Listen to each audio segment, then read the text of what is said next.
بسم اللہ الرحمن الرحیم۔ سورہ مومن کی آیت نمبر 7 ہے۔ اللہ رب العالمین کا فرمان ہے، الذین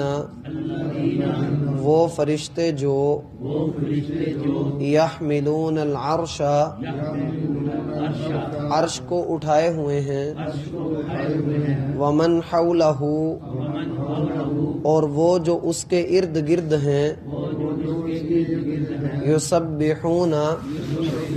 وہ پاکیزگی بیان کرتے ہیں، بحمد ربہم اپنے رب کی حمد کے ساتھ، ویؤمنون بہ اور وہ اس پر ایمان رکھتے ہیں، ویستغفرون اور وہ بخشش مانگتے ہیں، للذین آمنوا ان لوگوں کے لیے جو ایمان لائے،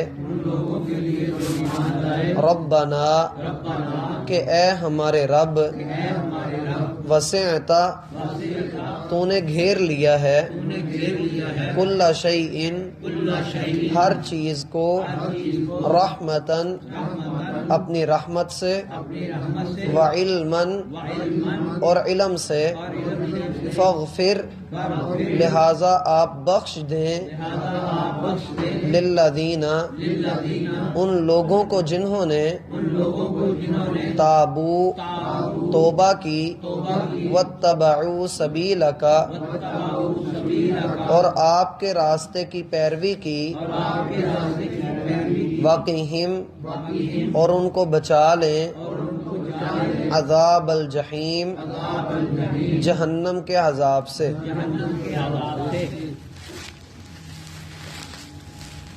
احباب گرامی، پچھلی آیات میں ان لوگوں کا انجام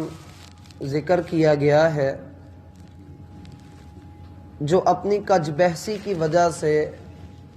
اللہ تعالی کے عذاب کے مستحق ٹھہرے۔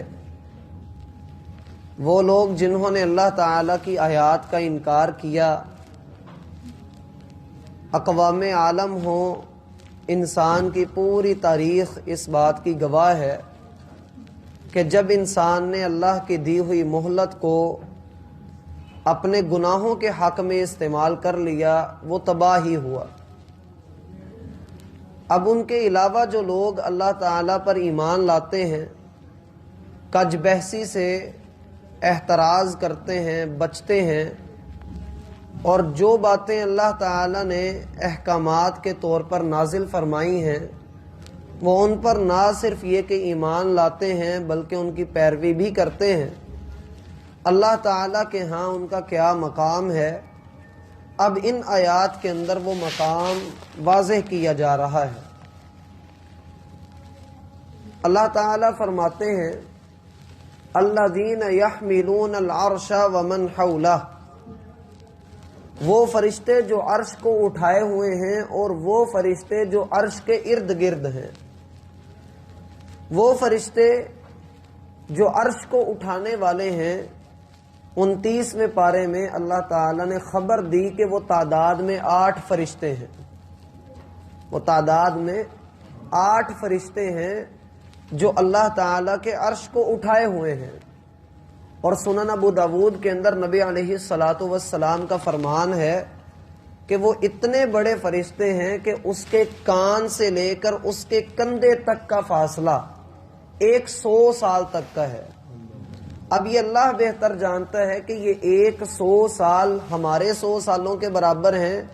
یا اس گنتی کے برابر جو اللہ تعالیٰ کے ہاں شمار کی جاتی ہے، کہ اللہ تعالیٰ کے ہاں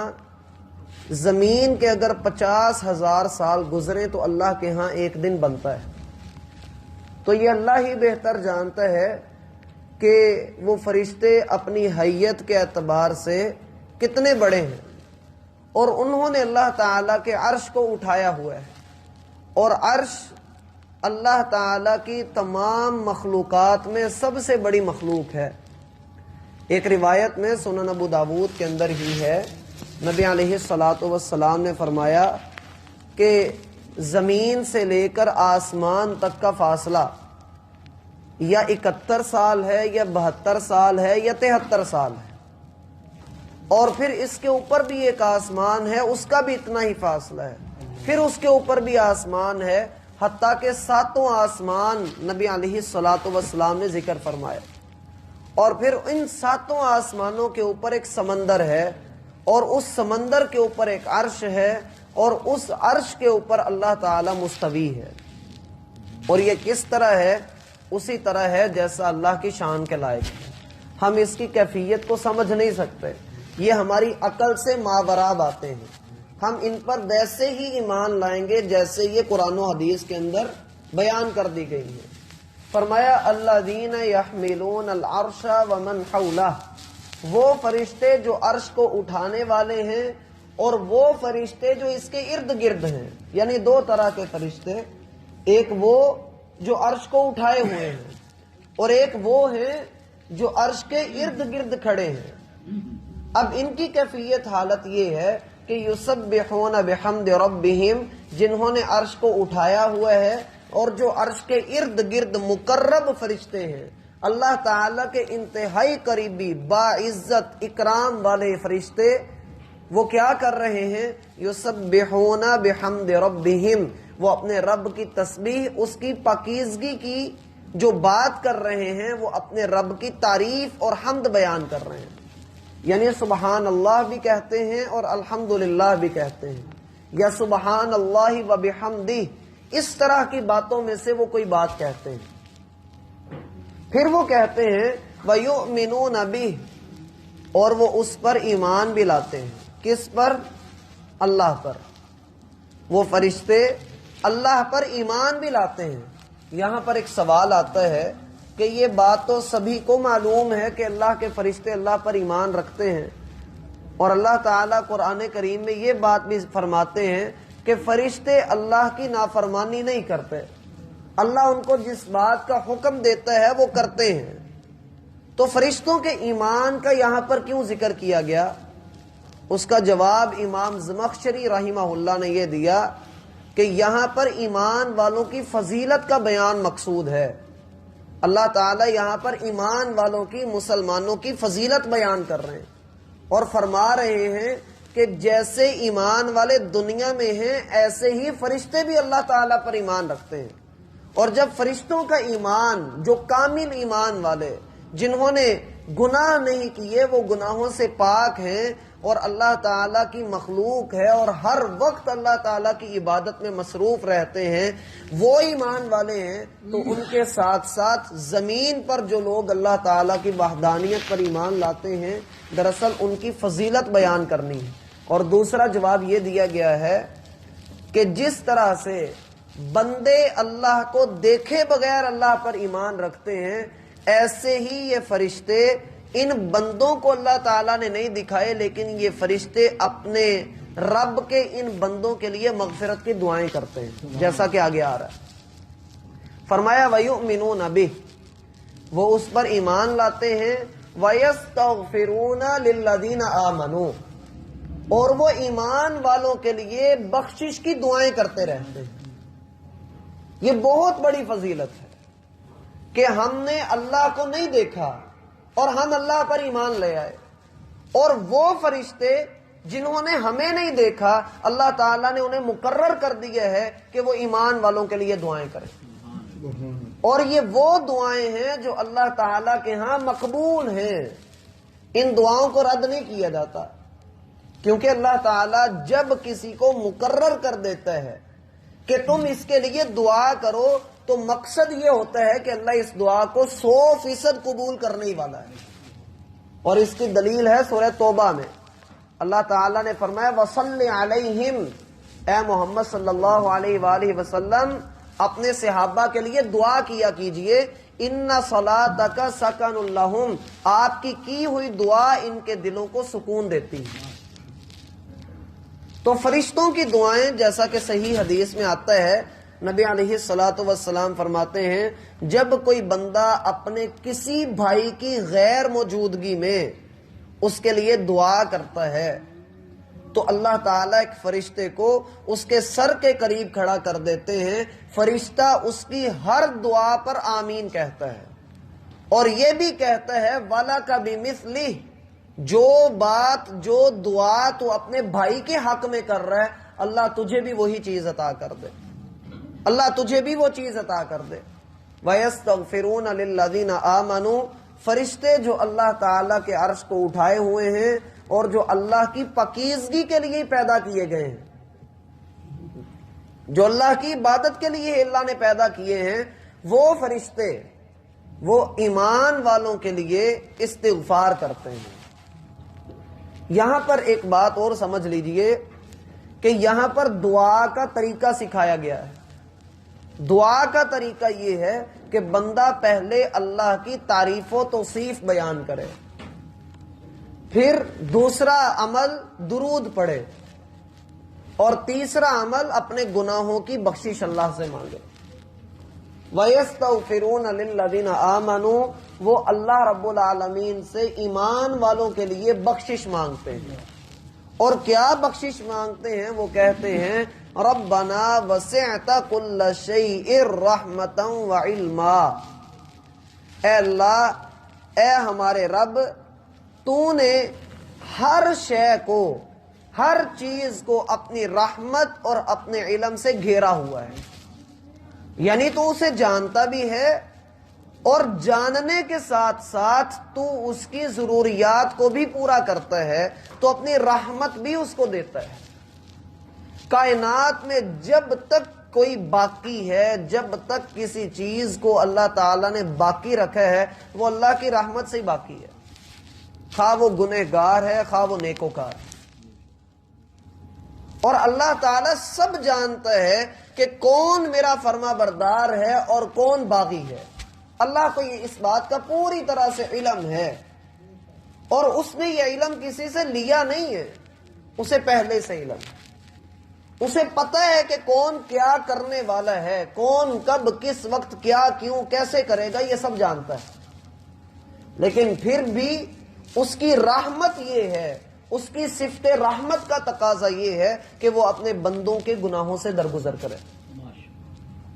اور اس کے علم کا تقاضا یہ ہے کہ وہ جان کر بھی، علم ہونے کے باوجود بھی اپنے بندوں کے گناہوں سے درگزر کرے، معاف کر دے، اپنی رحمت کی لپیٹ میں ان کو لے لے،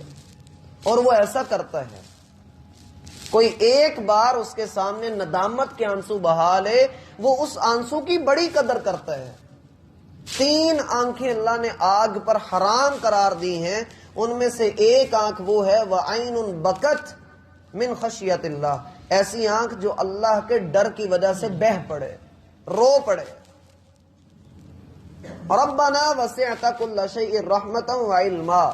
اے اللہ، ہر شے کو تو نے اپنے علم اور اپنی رحمت سے گھیرا ہوا ہے۔ گھیرنے کا معنی یہ ہے کہ اللہ وہ تیرے علم میں بھی ہے اور تیری رحمت میں بھی ہے۔ اگر وہ تیرے علم اور تیری رحمت سے باہر ہو تو سمجھ لو کہ وہ شے فنا ہو گئی ہے، ختم ہو گئی ہے۔ اور یاد رکھیے، کائنات کی کسی مخلوق کے اندر اتنی سکت نہیں، اتنی طاقت نہیں کہ وہ اللہ کی رحمت اور اللہ کے علم سے باہر جا سکے۔ جیسا کہ اللہ نے فرمایا یا معشر الجن والانس ان استطعتم ان تنفذوا من اقطار السماوات والارض فانفذوا لا تنفذون الا بسلطان، اے جماعت جو جنات کی ہے اور انسانوں کی ہے، اگر تم میں اتنی طاقت ہے کہ تم کائنات کی وسعت سے باہر نکل سکو تو نکلو، لا تنفذون الا بسلطان، تم اللہ کو مغلوب کیے بغیر یہاں سے باہر نہیں نکل سکتے، اور اللہ کو کون مغلوب کر سکتا ہے؟ فرمایا ربنا وسعت کل شیء رحمتا وعلما، اے اللہ، تیری رحمت نے ہر شے کو، تیرے علم نے ہر شے کو گھیرا ہوا ہے۔ اور یہاں پر جو لفظ رب اللہ تعالیٰ کی جو صفت استعمال کی گئی ہے، یہ ایک ایسا اللہ تعالیٰ کا نام ہے کہ نبی علیہ الصلوۃ والسلام فرماتے ہیں جب بندہ یہ نام استعمال کر کے، اس نام کے وسیلے سے، اس نام کے صدقے سے اللہ سے سوال کرتا ہے تو اللہ تعالیٰ بندے سے کہتے ہیں لبیک عبدی، اے میرے بندے، میں تیری دعا کو قبول کرنے کے لیے حاضر ہوں۔ اے اللہ تیرے علم نے اور تیری رحمت نے ہر شے کو گھیرا ہوا ہے. فاغفر للذین تابوا، لہذا تو ان لوگوں کو معاف کر دے، بخش دے جنہوں نے تیرے آگے توبہ کر لی. توبہ کی بھی بڑی فضیلت ہے اور یہ آیت توبہ کی فضیلت میں بڑی بہترین آیت ہے. اے اللہ تو ان لوگوں کو بخش دے جنہوں نے تیرے حضور آ کر توبہ کی ہے. فرشتوں کو نہیں پتا کہ کس نے توبہ کی ہے، اللہ کو ہی پتا ہے کہ کس نے توبہ کی ہے. فرشتے بس توبہ کرنے والوں کے لیے بخشش کی دعا کر رہے ہیں کہ اللہ تو ان کے گناہوں کو بخش دے. وَاتَّبَعُوا سَبِيلَكَ، اور دوسرے وہ لوگ ہیں جنہوں نے تیرے رستے کی پیروی کی.